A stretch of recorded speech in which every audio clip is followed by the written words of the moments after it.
Name is doctor इकराम आरिफ। अगर आप मेरे चैनल में न्यू हैं तो चैनल को ज़रूर सब्सक्राइब करें। तो आज हमारा टॉपिक ऑफ डिस्कशन है वो है यूरिक एसिड लेवल और क्रोनिक किडनी डिजीज़। बेसिकली जो यूरिक एसिड है ये हमारे वार्ड के अंदर या बहुत ज़्यादा पेशेंट आते हैं और इसके बारे में ज़्यादातर लोग बहुत ज़्यादा कंप्लेन भी करते हैं। हमारी कम्युनिटी के अंदर ज़्यादा भी है, बहुत ज़्यादा, मेल में और फीमेल में दोनों में ज़्यादा है।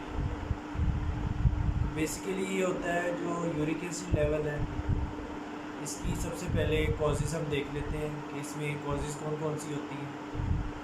यूरिक एसिड लेवल मेन जो कॉजेज़ होती है मेन उसमें सबसे पहले मीट आ जाता है। ठीक है, जो मीट होता है मतलब उसमें बड़ा छोटा गोश्त दोनों हमारे यूरिक एसिड लेवल बढ़ा सकता है। दूसरा मेन वजह अल्कोहल होती है, जो अल्कोहल ड्रिंकिंग करते हैं ठीक है उनमें भी आपका यूरिक एसिड लेवल बढ़ सकता है। तीसरी वजह होती है मेटाबॉलिक वजह हो सकती है। ठीक है, मतलब जिसम में ऐसी मेटाबॉलिक चेंजेस आ रही हैं उसकी वजह से भी आपको यूरिक एसिड लेवल बढ़ सकता है। तीसरा कोई जेनेटिक हो सकता है, ठीक है, और उसी हो सकती है जिसमें आपके पास सबसे पहले आ जाता है लेशनिया सिंड्रोम। ठीक है, वो जो होता है वो जेनेटिक डिजीज़ की वजह से होता है। ठीक है, और कुछ आइडियोपैथिक होता है जिसकी कोई वजह नहीं होती। ठीक है, ये सारे इसकी वजह के अंदर आ जाते हैं। और मेन इसमें हमारे पास आ जाती है उसमें जो होते हैं हमारे हाइपरटेंशन के मरीज़ होते हैं उसमें यूरिक एसिड हो सकती है। ठीक है, या हाइपोथायराइडिज्म के पेशेंट होते हैं जिनको थायराइड का प्रॉब्लम होता है उसमें भी यूरिक एसिड लेवल हो सकता है। ठीक है, तो ये सारी चीज़ें हैं जिनमें यूरिक एसिड का लेवल बढ़ सकता है। उसके बाद आ जाते हैं ये होता है कि अगर यूरिक एसिड की प्रोडक्शन ज़्यादा हो या एक्सक्रीशन कम हो, मतलब यूरिक एसिड बन ज़्यादा रहा हो और निकल जिस्म से कम रहा हो। ठीक है, या हम खुराक ऐसी खा रहे हैं जिसकी वजह से हमारा यूरिक एसिड लेवल मुसलसल बढ़ रहा है। ठीक है, ये इसकी मेन वजह होती है। अब यूरिक एसिड जो होता है ज़्यादातर 70% जो होता है आपके पेशाब के ज़रिए निकलता है, मतलब यूरिन के ज़रिए एक्सक्रीट होता है। जो 30% होता है वो आँख के ज़रिए एक्सक्रीट होता है। ठीक है, तो बेसिकली अब हम इसके जाते हैं, हमने कॉजेज डिस्कस कर लिए और बनता कैसे है उसमें ये डिस्कस कर लिया। अब जो नॉर्मल यूरिक एसिड लेवल है वो औरतों में होता है 6 मिलीग्राम पर डेसीलीटर और जो मेल में होता है वो है 7 मिलीग्राम पर डेसीलीटर। ठीक है, फीमेल में होता है 6 मिलीग्राम पर डेसीलीटर और मेल में होता है 7 मिलीग्राम पर डेसीलीटर। तो बेसिकली ये होता है कि अगर इससे यूरिक एसिड लेवल ज़्यादा होगा तो हम उसको डिक्लेयर करेंगे कि यूरिक एसिड लेवल ज़्यादा है इसका। अब मेन जो होती है एक कॉज मैं आपको बताना भूलती हूँ, सॉरी, उसमें ये होता है कि हम जो ड्रिंक पीते हैं कोका कोला या डिफरेंट कलर की जिसमें फ्रक्टोज कार कंटेनिंग जो होती है सिरप होता है, तो बेसिकली वो भी हमारा यूरिक एसिड लेवल बढ़ाने में मेन रोल अदा करता है। ठीक है, अब इसमें सबसे पहले हम देख लेते हैं कि इसकी वजह से कॉम्प्लिकेशन कौन कौन सी आती है यूरिक एसिड की वजह से। यूरिक एसिड की वजह से बेसिकली जो होता है आपके गाउटी आर्थराइटिस होता है, मतलब आपको जोड़ों की तकलीफ होना शुरू हो जाती है। और ज़्यादातर ये होता है कि एक जोड़ इन्वॉल्व होता है, मतलब जिस्म के कोई भी एक जोड़ है, ठीक है, उसमें शदीद दर्द होगा, वो सूज जाएगा और वो रेड हो जाएगा, मतलब सुरख हो जाएगा। ठीक है, और वो हाथ लगाने से गर्म महसूस होगा। ठीक है, सारी उसकी अलामत होती है। अब कुछ लोग मिसकंसेप्शन कहते हैं कि यूरिक एसिड लेवल बढ़ गया पूरे जिस्म में दर्द रहती है, ये बात नहीं होती। वो कोई और वजह हो सकती है कि वीकनेस या कोई और वजह हो सकती है। ठीक है, यूरिक एसिड की वजह से ज़्यादातर ये होता है कि एक जॉइंट इन्वॉल्व होता है। ठीक है, जिसको गाउटी आर्थराइटिस कहते हैं। दूसरी मेन कॉम्प्लिकेशन कौन सी होती है, ये यूरिक एसिड लेवल बढ़ा है हमारे जिस्म में, ठीक है, वो हमारे डिपॉजिट होना शुरू हो जाता है, कुछ जमना शुरू हो जाता है। उसमें कल्केनियम या जिसको हम एडी कहते हैं उसके ऊपर वाली साइड पे जमा होना शुरू हो जाता है। ये हमारे एयर लिब्यूल्स पे कानों के ऊपर जमा होना शुरू हो जाता है, उसको हम कहते हैं टोफाई। ये उसकी दूसरी कॉम्प्लिकेशन। जो तीसरी मेन कॉम्प्लिकेशन है जो हमें देखने में भी आ जाती है, हम कहते हैं यूरिक मतलब गुर्दे में पथरी हो गई है, यूरिक एसिड स्टोन बन जाती है। और एक होता है कैल्शियम स्टोन भी होती हैं, उसमें भी जब शुरू में बनती है तो यूरिक एसिड लेवल हाइपरयूरिसीमिया की वजह से ही बनती है, बाद में उसमें कैल्शियम एडअप होना शुरू हो जाता है, ठीक है।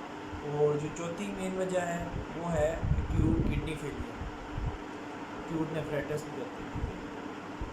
तो इसमें ये होता है कि यूरिक एसिड लेवल बढ़ने की वजह से आपको शदीद गुर्दे फेल भी हो सकते हैं, ठीक है। और दूसरा ये होता है कि हमने पढ़ा है कि दायमी बीमारी भी हो सकती है यूरिसीमिया की वजह से, यूरिक एसिड की वजह से क्रोनिक किडनी डिजीज़ भी हो सकती है, मतलब गुर्दों की दायमी बीमारी भी हो सकती है, या दायमी बीमारी की वजह से भी यूरिक एसिड लेवल बढ़ सकता है, ठीक है। और इसके बाद हम आ जाते हैं मेन इसकी एसोसिएशन। जो एसोसिएशन का मतलब यह है कि यूरिक एसिड दूसरी बीमारियाँ भी करवा सकता है। अब यूरिक एसिड की वजह से शुगर भी हो सकती है, डायबिटीज़ हो सकती है, ठीक है। यूरिक एसिड की वजह से ब्लड प्रेशर तेज़ हो सकता है, हाइपरटेंशन हो सकती है। यूरिक एसिड की वजह से दिल का मसला हो सकता है, हार्ट अटैक वगैरह हो सकता है, ठीक है। और यूरिक एसिड की वजह से हमारे जो है ना ज़्यादातर यही जो है डिजीज़ ये मतलब हमारे इन्वायरमेंट होती है, ठीक है। तो हमारे तीसरी लास्ट चीज़ आ जाती है हमारे पास प्रिवेंशन। हम मज़ीद इससे यूरिक एसिड लेवल से कैसे बच सकते हैं, उससे एंड पे हम ट्रीटमेंट पे आएंगे। उसमें ये होता है कि प्रिवेंशन ये होती है कि हम मरीज़ की जो होती है ना, सबसे पहले जो डाइट वो ले रहा है, ठीक है, मतलब जो रेड मीट खा रहा है उसको कंट्रोल करे, गोश्त कम खाना शुरू कर दे। अल्कोहल पीता है तो मेरी वो अगर अल्कोहल पीते हैं तो अल्कोहल पीना कम कर दे, ठीक है।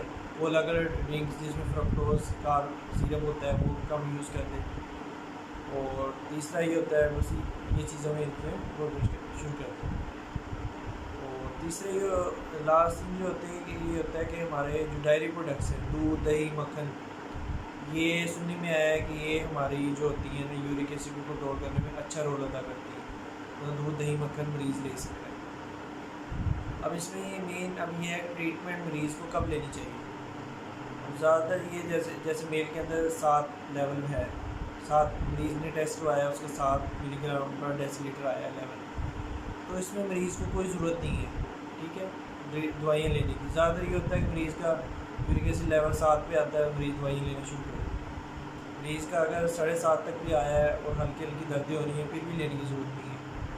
अगर मरीज़ का लेवल 8 मिलीग्राम पे पहुँच गया तो फिर सोचने वाली बात है, फिर मरीज़ को दवाई लेनी चाहिए। और इसमें क्या होता है कि मरीज़ को पहले खुराक की भी एहतियात करनी चाहिए, ठीक है। दूसरा उसको डिफरेंट ड्रग्स हैं, ठीक है, उसको लेनी चाहिए। उसमें एलिब्यूरिनोल है, वो यूरिक ड्रग, ये ज़्यादातर यूज़ होती है, ठीक है, ये यूज़ करनी चाहिए। अगर मरीज़ को गाउटी आर्थराइटिस है, मतलब जोड़ों का दर्द है, तो उसमें colchicine, एनसेड, non steroid anti inflammatory drug ले सकता है, स्टीराइड भी यूज़ कर सकता है, और ये अपने फिजिशियन से मशवरे की बात कर सकते हैं, ठीक है। और अगर यूरिक एसिड मतलब स्टोन बन गई हैं तो उसमें हम यूरिक एसिड, अगर किसी को बार बार स्टोन्स हो रही हैं तो भी हम यूरिक एसिड की जो है मेडिसिन एडजस्ट कर देते हैं, उसमें ऐड कर देते हैं प्रोफाइलैक्टिक। और जो लास्ट है कि जैसे जो क्रोनिक डिजीज़ के पेशेंट होते हैं, जैसे कोई कैंसर वाले पेशेंट होते हैं, उसमें सेल्स की ब्रेकडाउन हो रही होती है, उसमें भी हम ऑन्कोलॉजी वाले रब्ता करके उसमें हम यूरिक एसिड की जो डोज़ है वो एडजस्ट कर सकते हैं, ठीक है। तो ज़्यादातर ये चीज़ें हैं कि हम, और हाँ मेन ये होता है कि हम ज़्यादातर लोगों का 7 से 5 तक यूरिक एसिड लेवल होता है, उस पर भी दवाइयाँ लेना शुरू कर देते हैं। उसमें होता है कि आप अपने देखें कि आपका जिस्म ज़्यादा यूरिक एसिड पैदा तो नहीं कर रहा, तो उसको देखने का तरीका ये है कि आप यूरिन का टेस्ट करवाएं। अगर उसके अंदर यूरिक एसिड का लेवल 800 मिलीग्राम से ज़्यादा आ रहा है, फिर आपको एलोपेरिनोल और डिफरेंट ड्रग लेने की ज़रूरत है, ठीक है।